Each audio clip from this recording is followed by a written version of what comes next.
And Gabby Williams were slow to get up after a collision underneath the basket. Here's what happened. Oh, that is a major collision for the two of them. They both knock heads. It took them both some time to get to their feet. Okay, so Lexie Hull took this head-to-head hit, right? Like, it was so bad, everyone thought her night was done. But minutes later, she's back out there. Forehead all bruised up, diving for rebounds like it never even happened. And honestly, that one moment of toughness, it told you everything about this Indiana Fever team. They walked into Nike's big Caitlin Clark celebration night. No Caitlin, no half their guards, and they still pulled off a sweeping win over the Seattle Storm. So how did Hull, Aaliyah Boston, Odyssey Sims, and Kelsey Mitchell completely flip the script for the Fever in one night? And seriously, what did Aaliyah Boston say about the game that has that entire locker room absolutely fired up? First home game, got a dub, let's get it. Big dub. Fever dub, bow, bow, bow. Woo, dubs. It's giving sweet. Now, Indiana's struggles. They kicked off way before the game even started. Caitlin Clark was still on the sidelines, right? That groin injury kept her out since mid-July. But she wasn't alone. Sophie Cunningham, Ari McDonald, and Sydney Colson were all out with season-ending injuries. Plus, Chloe Bibby was still dealing with some knee issues. So, basically, the Fever were missing most of their guards. That meant the bench was stretched super thin, and the starters had to play huge minutes on what was a really critical night. AB's been the one that's been most affected by all of our injuries. You know, all of the point guards that know how to get her the ball and how they get it to her. And it's not just getting her the ball, it's where you get it to her. You know, getting it to her on time, on target, you know, thinking one pass ahead, you know, all that matters. And I thought today, her aggressiveness with the ball in her hands to the rim, getting into defenders, playing low to high instead of high to low. When she plays like that, you know, there's nobody that can stop her. And, you know, she set the tone for us, really on both ends. You know, she had the NECA assignment as well and set the tone for us on both ends. And, you know, she was terrific. And listen, the timing couldn't have been worse. The Fever had just lost 4 of their last 5 games, which meant they were kind of slipping towards the edge of the playoff picture. They came into this game with a 19-18 record, holding on to that 8th and final postseason spot, while Seattle was right above them in 6th. So, literally, every single possession mattered. It wasn't just about avoiding another losing streak, it was about trying to claw their way up in the standings, where just one win separated these teams. The urgency for both players and fans. It was just impossible to ignore. Aaliyah, this is a string of games, beginning of a string of games against the teams you're competing for a playoff spot against. Did this game feel more important in that regard? And I guess how big was it to get a win in this one? Yeah, I mean, going into this game, we talked about that this was going to be a big game for us, considering the standings where Seattle was. But, you know, going into the West Coast trip, I mean, right now we're just going to be focused on LA. That's kind of been our motto this entire season, is just focus on the game ahead of you, be where your feet are. And so starting tomorrow, we're going to be looking at LA. But, I mean, this next string of games definitely important for us, but we got to take it one game at a time. But get this, the atmosphere inside Gainbridge Fieldhouse, it was telling a totally different story before the game even started. Caitlin Clark's new Nike logo reveal had turned the whole arena into this huge off-court celebration. I mean, there were banners everywhere, promotional shirts flooded the stands, and fans were lining up for selfies with branded backdrops. It was a night clearly built around Clark's superstar status, right? Her huge influence as a player and a cultural icon. But the irony was pretty sharp. Clark herself was just on the sidelines, watching her teammates fight to keep their playoff hopes alive. Feels good. Got the pants, got the charms, necklace, zipper, everything. So, on the floor, the adjustments were huge. Without Clark's outside shooting to stretch defenses, and without a bunch of veteran ball handlers to just steady the offense, Indiana had to really lean into inside scoring and rebounding. That was their only shot, and Seattle, with their experienced core still trying to lock up their own playoff spot, looked like the perfect team to just pick apart Indiana's short rotation. Honestly, not many people in the building expected anything more than a really close game at best. It's special. I mean, there's very few people who get the opportunity to say that they have a logo and to make the impact that she makes, not just I think in the sport, but globally, just by being who she is. She's a connector. She brings people together, and I think for us to be a part of that, and whether it's as simple as being able to celebrate all of these things with her, or as much as walking out into the arena and seeing the whiteout on the chairs out there, it's really cool. And it's really special and shoot, I'm talking about it right now, and just feeling the intense gratitude for me personally, being in women's basketball, to be able to be a part of this moment and to celebrate with her. Still, the Fever players came out with this completely different energy. Instead of letting all the injuries in that celebration for Clark define the night, they embraced the whole thing like it was a test of toughness. Every defensive rotation just looked sharper. Every box out had a little more contact, and the crowd, they were pumped up by Clark's presence. Sure, but they were also desperate for someone else to step up. They started to really rally behind the effort on the floor. It was in that super fragile, high-pressure environment that the defining scene of the night actually happened. This one collision that really put all of Indiana's resilience into focus. And Gabby Williams were slow to get up after a collision underneath the basket. Here's what happened. Well, that is a major collision for the two of them. They both knock heads. It took them both some time to get to their feet. So, it happened in the first quarter. Lexie Hull and Gabby Williams were both just chasing a loose ball under the basket when their heads collided, and it was hard. The sound of them crashing echoed through the arena, and both players just hit the floor. Williams stayed on the bench, but Hull, she walked straight to the locker room, clutching her forehead. The cameras caught the swelling, starting almost instantly. This huge bump that made people wince, both at home and inside Gainbridge Fieldhouse. The crowd went completely quiet. Losing Hull on top of 5 other injured teammates, it really felt like that was the breaking point. Happened on that play? Well, I didn't know exactly what happened when it happened. It was kind of just like a clash. But looking at the video, it just, Gabby and I ran into each other. Unfortunate, unlucky. I think we both have knots on our heads, so we both kept playing, so it's all right. Were you pretty dazed when you... Yeah. I think it's more of like, what just happened? Big, collision. I just need some time. Felt my face, felt a growing knot. So that doesn't feel good. Everyone just assumed that was it for her night, right? Right? I mean, there's no way someone takes a hit like that and comes back in the same game, especially when you see that knot growing on their head. But here's the thing about Hull, she's not some flashy scorer. On a depleted Indiana roster, though, her effort is non-negotiable. She guards the best players, she hustles for every single 50-50 ball, and she brings that kind of energy that just connects the whole team. Without her, Indiana would have been even more exposed on the perimeter. Everyone in the building knew it. The collective thought was pretty simple. If she's out, how are they possibly going to survive this? Storm basketball.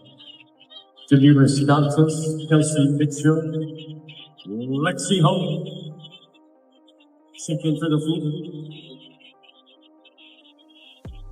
Minutes just kept ticking away. Then, almost out of nowhere, Hull reappeared and checked back into the game. The swelling was super obvious, but she stepped onto the floor with the exact same intensity as before. That first possession she played, it told you everything you needed to know. She dove on the floor, going after a loose ball like absolutely nothing had happened. The crowd just erupted, standing up to cheer for her return. What looked like an ending to her night actually turned into the spark of the entire game. Hull herself later admitted she felt pretty disoriented right after the hit, but she still came back and played heavy minutes. She even joked that everyone was telling her she looked beautiful, even with that giant lump. Like she said, getting back on the bench, I was just kind of staring at your forehead directly. Wow. I knew yeah. Everyone's like, you look beautiful. I'm like, I know I look insane, but it honestly looks better now than it did when it first happened. So hopefully this goes down quick. Did you glance up at the video board to see it? Did you get a look at it? No, I could see it. looking out, like I could see it just from my own eyes. So I didn't need to look anywhere. I knew it was going to be big. No way. So it's in your peripheral vision? Yes. It was literally like sticking out. I mean, it's still big right here, but it was bigger and I could see it. So they brought it down a little. Your teammates, your coach, the GM, everybody's just kind of talking about your toughness, I guess. So there's not really a good way to ask that question, but if you could just talk to me about that toughness and where that comes from.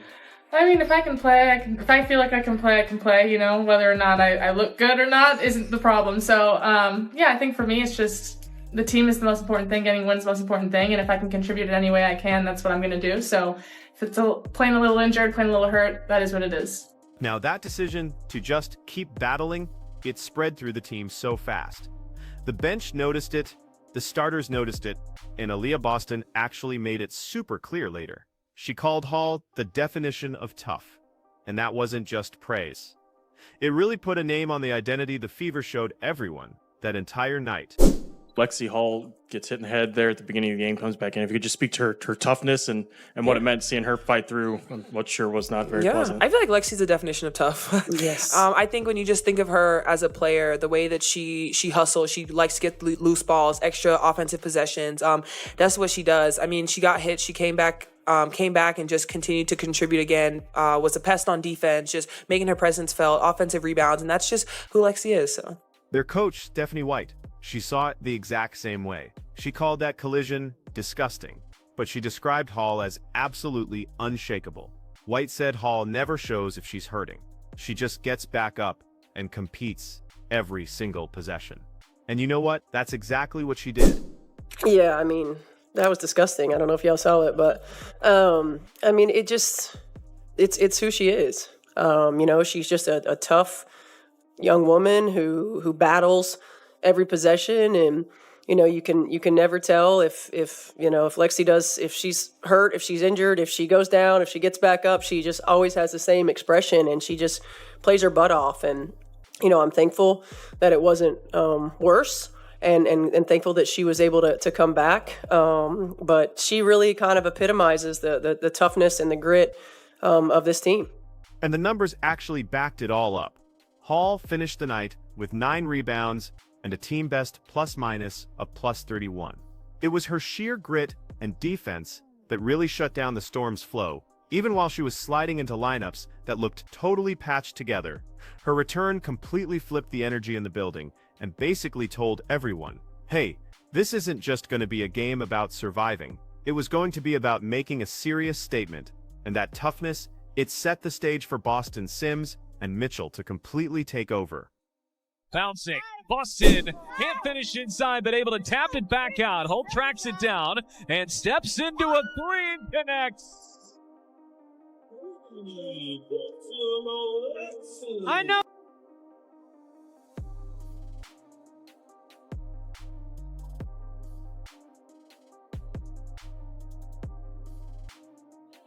So, with that guard rotation being so thin, everything for Indiana just had to shift inside. And let me tell you, Aaliyah Boston made sure Seattle felt it on every single possession.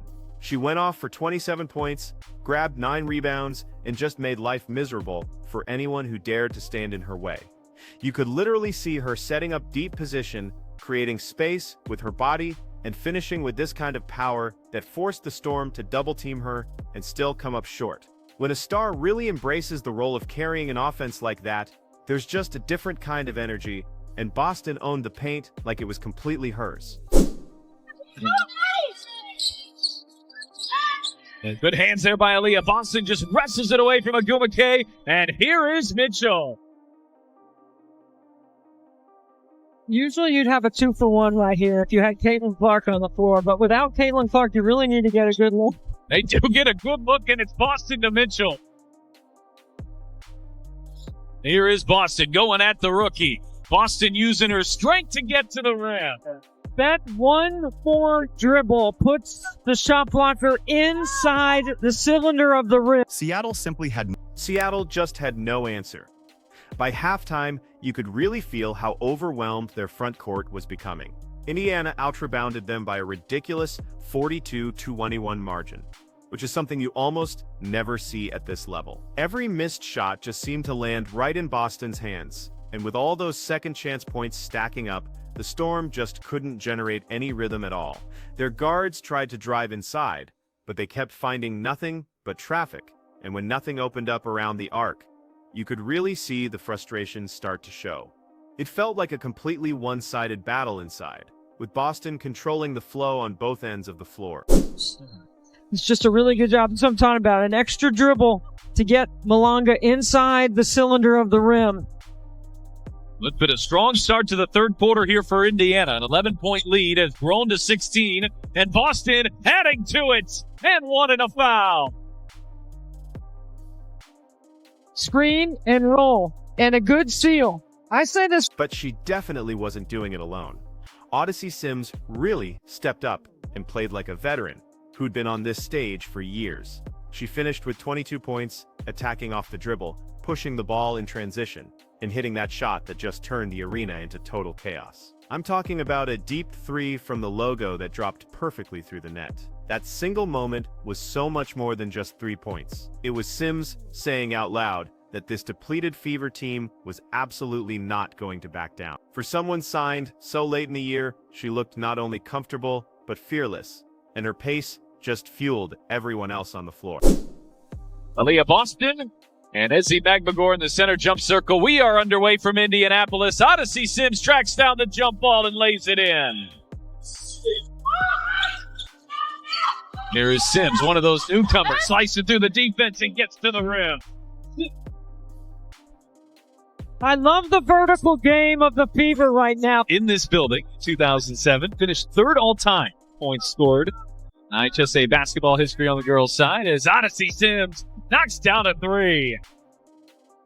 Kelsey Mitchell, she brought her usual steady scoring, adding 21 points that really stretched Seattle's defense and made sure they couldn't just focus solely on Boston. Even without Clark spacing the floor, Mitchell's outside game kept that offensive balance alive. Whenever the Storm tried to close the gap or showed any signs of making a run, Mitchell was right there to answer. It was that kind of consistency that told you Indiana still had serious firepower on the perimeter. Together, that trio of Boston, Sims, and Mitchell, they gave the Fever an identity that looked nothing like desperation. It actually looked dominant. As Aguma K gets it to go. Mitchell, quick trigger, and hits. Unguardable. No one can guard. Sykes doing a good job of stuffing that backdoor cut, but it just sets up the screen and roll. It's all Kelsey Mitchell. The subtle things, the amount of attention. What really stood out, though, was how this reshaped approach just worked in every single aspect of the game. The Fever turned defensive stops into fast breaks, forcing Seattle into just 3 fast break points the entire night. They totally dictated the pace, controlled the interior scoring, and just played so aggressively that the Storm spent more time reacting than actually creating anything. That's not just holding on until Clark returns, you know. That's building an alternative formula that seriously works. By the end, a 95-75 win didn't feel like an upset at all. It felt like total control. Indiana swept Seattle 3-0, climbing back into 6th in the playoff picture, and they did it while making a clear statement. On a night that was supposed to showcase Clark's new logo, this game actually proved something even bigger. It proved the Fever are so much more than just one star. Okay, really great stuff. That's the most complete game we put together in a long time. We made more free throws than they attempted. Yo, hey, that is a difference maker for us, and that will be a difference maker for us. 22 assists on 36 made field goals. Total team effort. AB, 1,000. Yeah. Fastest player in Fever history to do so. Yeah. And get this. It looks like Kelsey Mitchell. She just set a new franchise record for most points in a single season. How awesome is that? Yeah. Hey, who's injured, right? Seriously, to everyone who's been out? So, with Caitlin getting super close to being back on the floor, the real question is pretty simple. If this group can just impose their will while they're injured, what kind of ceiling do they hit once they're whole again? And while the Fever were celebrating their most complete win in weeks, the sight everybody was waiting for finally happened. Caitlin Clark was back on the practice court. For the first time since that groin injury back in mid-July, she joined live workouts with her teammates. And the buzz around that update, it spread just as fast as the news of the victory. Clark's already been gone for 16 straight games, one of the longest absences of her career. And seeing her in uniform again, that was more than just symbolic. It signaled that her road back might finally be close to the finish line. I don't have any specifics on it. I think right now it's day to day. She's progressed in her rehab and anticipate by hopefully what is today? What day is today? Tuesday. By hopefully end of the week she'll be on the floor, at least in practice. What have you been missing without her? You know, I was talking to her recently about what she brought to you guys, but what do you feel like you've lacked when she is absent from these games? The ability to spread the floor for AB. I mean, really to have another person that can knock down a shot and we can create some space for AB to go to work on the interior. Just curious, on a big picture, was Caitlin able to go through your little walkthrough or whatever you normally do? And what do you want to see ultimately to get comfort whenever the time comes? Yeah, she went through our walkthrough yesterday. Today it was very short, prior to game time, but she went through it yesterday, and I want to see her in practice, live in practice. I want to see her continue to work to not just build endurance, but to be able to handle contact 94 feet as it's going to be in game, and to be able to do that and sustain from an endurance standpoint. And that's going to take multiple practices to make sure that there's no regression. And, as most of us know, when we get fatigued, we look different, and see how she plays through fatigue. The contrast for fans inside Gainbridge Fieldhouse. It really couldn't have been sharper, right? On the very same night, her Nike logo was plastered all over the arena. Clark sat courtside in a simple, warm-up outfit. She smiled. She cheered, but the spotlight still felt really incomplete without her actually on the floor. That picture alone told the whole story. The brand was thriving, yet the team around her had been forced to chase wins without their most dangerous weapon. But the good news is, step by step, her progress is becoming clear. First, it was solo shooting, then some light contact. Now she's graduating to full practices, which is arguably the very last barrier before she suits up again. A lot of people are looking at Friday's trip to Los Angeles as the target for her return. It's against the Sparks, a Western Conference opponent. But more importantly, it buys the Fever crucial time to reintegrate Clark before those tough back-to-back showdowns with teams like Phoenix and Minnesota. Her comeback isn't just about her numbers or her highlights. It's about unlocking this group that just stunned Seattle and imagining how much stronger they get with Clark stretching defenses and fueling fast breaks. If they can win like this, short-handed, then the version of this team at full strength has the potential to completely turn this playoff race upside down. What Indiana proved against Seattle went far beyond just one win. They showed toughness, they showed identity, and most of all, they showed they can carry a fight even when their biggest star is missing. And that really matters, because Caitlin Clark is almost back. Stephanie White made it clear her next hurdle is live practice and contact work, which is the final step before game action. Just imagine how this group looks when she returns, stretching defenses and adding her playmaking to what already works. Was this truly the night the Fever shifted from just injured pieces into a full-blown, playoff-ready threat?